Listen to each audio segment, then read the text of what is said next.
Senator, it is very true. You take Jason Bean, my senator.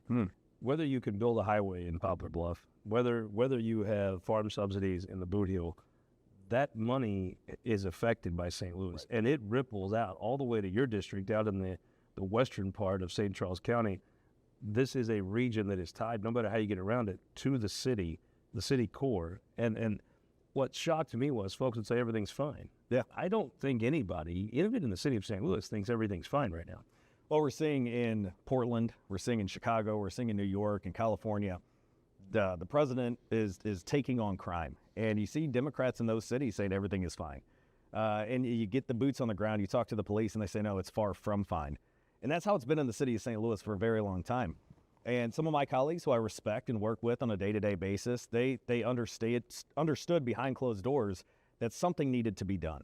And, I applaud them as much as I applaud my Republican colleagues for coming to the table and finally prioritizing this, because you're right. The city of St. Louis, it's the heartbeat of our state. With St. Louis goes the entire state of Missouri. And we've seen population kind of going in the right direction, but not as fast as Arkansas or Kansas.